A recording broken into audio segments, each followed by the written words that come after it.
Happy Monday morning, y'all. It is lovely and breezy out here. We had 90-degree weather Saturday. It was so hot. Well, it wasn't really hot, but it was rather warm if you was outside very long. And we stayed in the shade. But yesterday was in the 70s, and today I think it's going to be in the 70s. It's breezy out here. Hear the wind chime? Got two of them going. I got three, but I got a little one going, and then the bigger one going. Both of them. Reminds me of my honey when I hear him.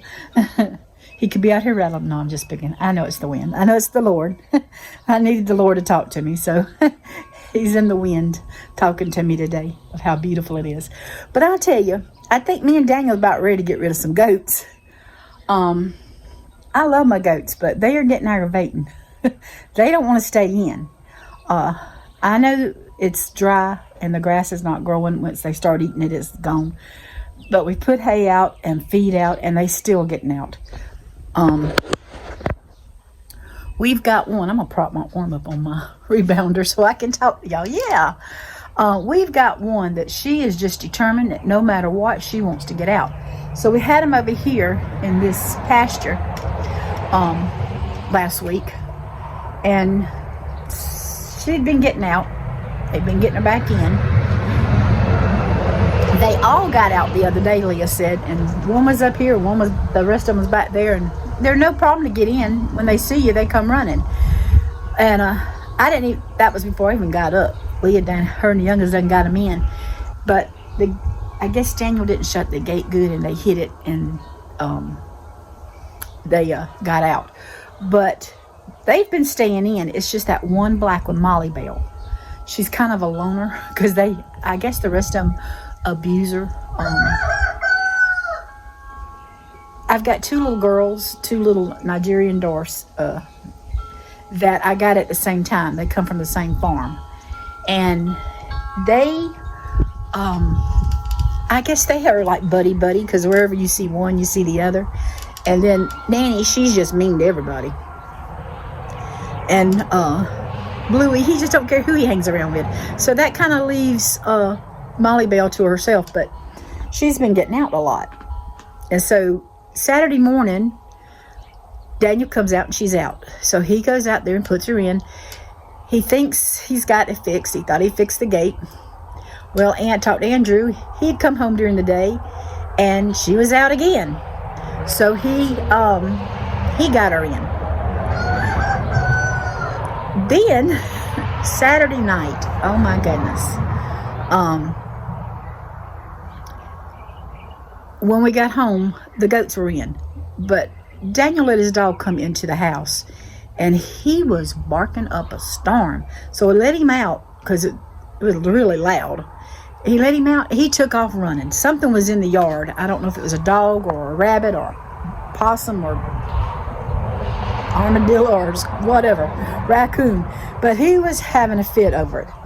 So Daniel come out with him, and they went all the way to the road. Never saw anything. But Daniel came back by his car. Somebody had come by, and they'd stuck a note on his car, and it had fell off on the ground. And it was just a passerby saying that our goat had been out, and they got it in. She said, and they left us a thing saying over there on the chain link fence closest to the hedgerow, it was the third section is where she got back in at. So we know we got to fix that. The chain link fence is wired, and I guess they lean against it and rub against it, and they're popping it, and then that leaves them a spot to get out, or they can just get their head under there. They're gone. So yesterday morning, when we got home Saturday, like I said, she was in. And Daniel knew that he was going to have to do something yesterday. Well, Daniel got up about 8 o'clock. And I had got up, went to take my shower, and I seen Daniel going out the back door. I heard something. I looked out the window, and I seen Daniel going out the back door. And there was a man, and I'm going to show you in a minute, over there on the other side of the yard. And Daniel hollered at him. And that's what caught my attention. And the man said, "Oh, I was looking for you. You got a goat out." And the man left. But I think the man was up to no good, because I'm going to show you what he did. I have it on video camera. on my security camera, and it comes on my phone, and I have what he did, and I can't pull it. I don't know how to put it up on YouTube or anything, but I'll just show you what he did. So this is the driveway closest to my house. I'm standing on my front porch. He pulls off on the road out there between the two driveways in a blue truck with a blue camper. He walks up this driveway up to here, and instead of coming on over here up the steps, there's the steps, and come and ring the doorbell, he keeps on walking. He goes out here behind that white fence. Andrew's truck is usually parked over there where that black trailer is, and then he has another trailer over that he pulls behind his truck when he needs it, and it's gone today. But that's where Andrew parks his truck and his work stuff. That guy walked in my driveway, walked over there, and was behind Andrew's truck looking for Daniel, looking for somebody, when the house is right here. So that tells me he was up to no good. He was either, I told Daniel, 50-50 hindsight. I said, I wish we had the sense to not say holler at him and just let him see what he was up to, because he was up to something no good. I said, well, seeing if he was trying to steal something, or either he was looking to see what he could steal. And so I made sure my cameras is up working on my phone because, it's like this. It used to make me so mad. Randy worked so hard in the hot and in the cold to make a living for us and buy things that we would need for somebody to come along and steal it. And that would just burn me up. And it still does. And I got a little friend. That is the only thing I can say. I have a little friend that if they come and I catch them, they're going to meet my little friend. I guess I need to name my friend. So y'all know its name. Maybe that's what y'all can help me name my little friend. that I keep. I have several little friends though. But anyway, yeah. I have no use for a thief, that is for certain. Hey y'all, I'm in the kitchen. I got the dishwasher going, so I hope it's not too loud. I'm trying to talk loud so you can hear me over it. But I drink almond milk, and I've drank it since I started Trim Healthy Mommies years ago. But when I first started, you could buy cashew milk. And I love cashew milk, but I cannot find it in the stores where I used to buy it. And so I decided that I was going to make me some. Well, I made some. I bought me this handy dandy little nut making machine. It's dirty. Don't pay that no attention. But I didn't have cashews. All I had was some what was those? Macadamia nuts. So I made macadamia nut milk. Y'all, I don't like macadamia nut milk. It has, I don't like macadamia nuts, except in white chocolate chip macadamia nut cookies. I like those kind. But as far as eating those nuts by themselves, I just don't care for them. So I bought some cashews, but they were roasted, and I wanted some that was raw. So I ordered some, and I got this out to make them, filled it up with the water, put my nuts in, and guess what? I couldn't find the plug-in. When I made them last time, I put everything up except I did something with the plug-in, and I cannot find it. I have looked everywhere in this kitchen, in where I keep all my plug-in things, and I can't find it. So guess what?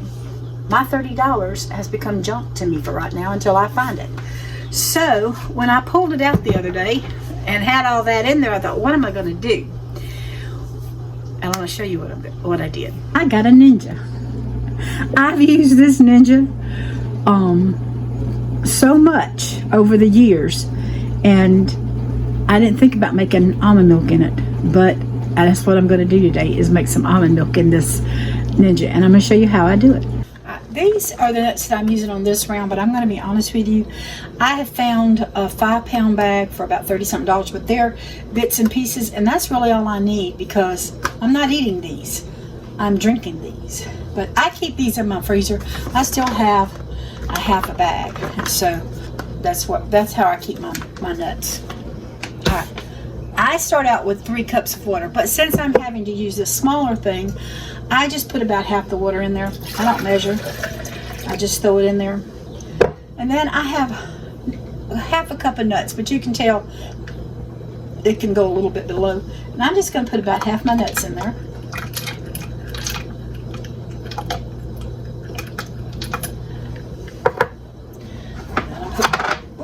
I'm going to put my top on.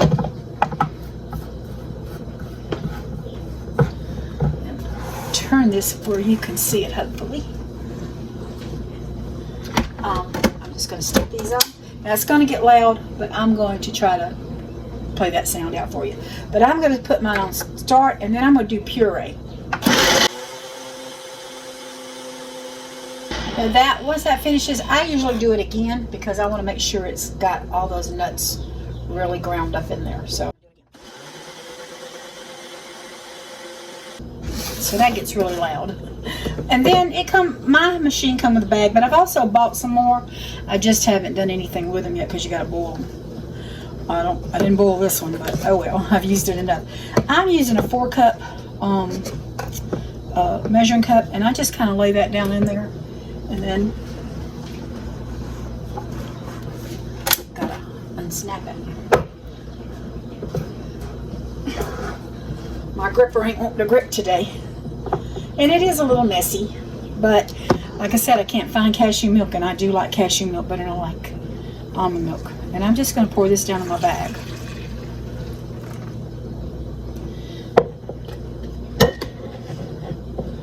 I'm just going to put that over to the side. I'm going to put the rest of my water in here and the rest of my nuts. Now I'm going to be using this jar again.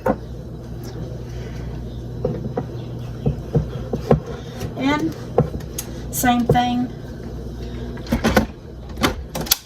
I'm just going to puree it. All right, I had to stop for a minute. Daniel called me.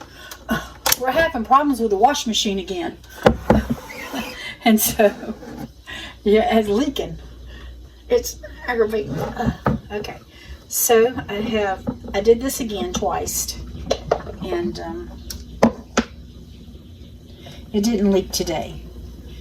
I think it don't like Leah. I think it leaks with Leah. All right, I'm just going to leave that bag in there, and then I'm going to wash these out, and I'll be right back. I'm going to drain this, and I'm not going to stay on here for the whole time, but I'm just going to see if I can get it down enough where you can see that it's got to drain out of here.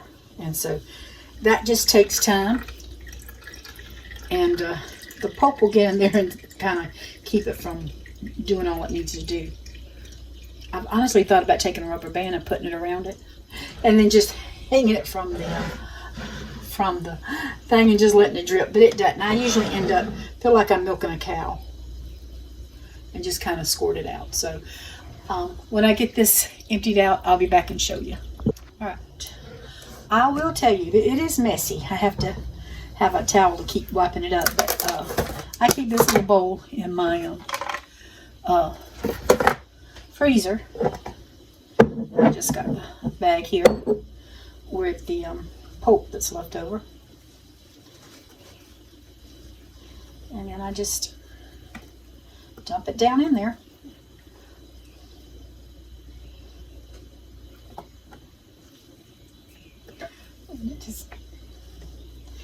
It don't get much at a time, but at least it gets a little bit. And then when I get through, I'll go wash this. I wash that bag out, and then I just kind of let it hang dry. I'm going to put this back in the refrigerator. I said refrigerator, but I keep it in the freezer. And I'll show you what I'll do one day when I get there. But I keep that jar that I had the water in, and I just pour my milk in there. And I'll put a lid on it and keep it in the refrigerator. And this should be about good for about 7 days. I have some in the refrigerator, and I'm going to show you what I do with it. And I just might have enough already in here. So this is what I had left over from the one I made the other day. But it settles at the bottom, so I just shake it real good to get that off. And I haven't seen any problems. If you want to strain it, I guess you could strain it again. But it's pretty milk. Now, it doesn't taste that great like this. I would add some vanilla, maybe a little salt to it, and some sweetener if I was going to drink it. But I'm not drinking it. I'm going to cook with it. And I do drink it, but I mix stuff with it. I'm using my 4-cup thing, but I only want to use 2 cups out of it. I've got some heavy cream here, and I'm just going to use probably about, I think I've showed y'all this before, but I'm using about a 1/2 cup, somewhere along there. Sometimes when your video and the camera just is crazy.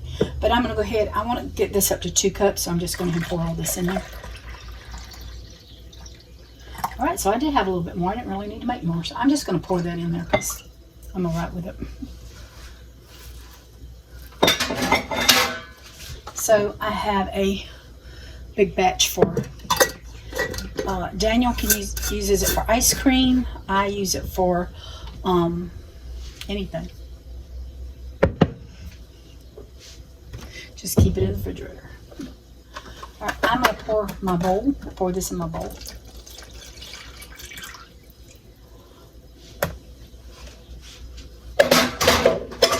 Now, I will tell you, like I said, I've made this before in front of y'all, but if I don't put the heavy cream in it, that does help it. Regardless if I use store-bought almond milk or homemade. I don't have a problem with with box sugar-free. So, I mean, if you don't like it, you don't have to eat it. But I'm just showing you what I'm doing. Because I like it, and I haven't had any problems with it. It doesn't hurt me on the scales, is what I'm saying. It helps me with anything. Especially when I get that thickness of it, and get the, I put a little Ready Whip on top. It's so good. I thought I had a scooper in here, but I guess it got buried. So, I'm just going to use a big spoon and get me a big helping of chocolate protein powder in there. Even this bag is not wanting to close up good, so I'm having to clamp it. I don't know why I did that. Alright, I have xanthan gum though. I keep in this little jar here. And I use about a teaspoon. I just sprinkle that on, and that helps thicken it up, because almond milk or cashew milk, any almond milk, cashew milk, any kind of milk, nut milk you use, does not thicken up like cow milk. And I did look at the Fairway milk, and I just could not justify $5 for a small, like that, which I paid $5, almost $6 for that, don't I? But I got a lot of uses out of that. So it's up to you. I don't know. I've never tried it. I may try it at some point. I don't know, but oh my goodness, things are just so expensive anymore. But I'm just going to whip this, and I'll stick it in the refrigerator, and I'll eat off of it. I'll get me a spoonful here and there if I want it, or I'll get me a little bowl of it and put some Ready Whip on it. And just makes me feel like I got something good and indulging. I love chocolate, and I love chocolate pudding, so I'm good with that.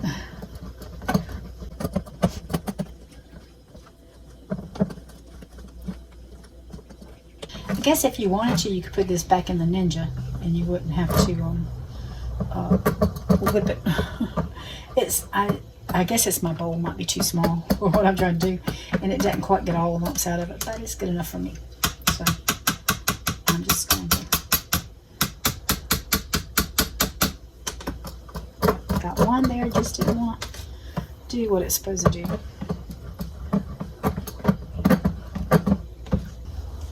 Doesn't it look good? It's got to harden up, y'all. I know. If you like chocolate pudding, it's good. If you don't like chocolate pudding, it wouldn't be good. So I know this is a little more work, but like I said, I like the cashew milk, and right now it's worth it to me. I know there's days that I am all about quick and easy, and there's days that I would think I probably would rather just go back to the almond milk. But like I said, I like having the cashew milk. It is delicious to me. So whatever sinks your boat, right? But I showed you how when I was given lemons, I made lemonade. But you know, I have to tell you, I've said that saying to y'all many times when giving lemons make lemonade. But I was doing a little puzzle on this morning on the computer, and it was talking about you had to figure out the letters, and I was figuring it out, and it said, when given lemons, squirt somebody in the eye. So I squirted the cashews in the eye.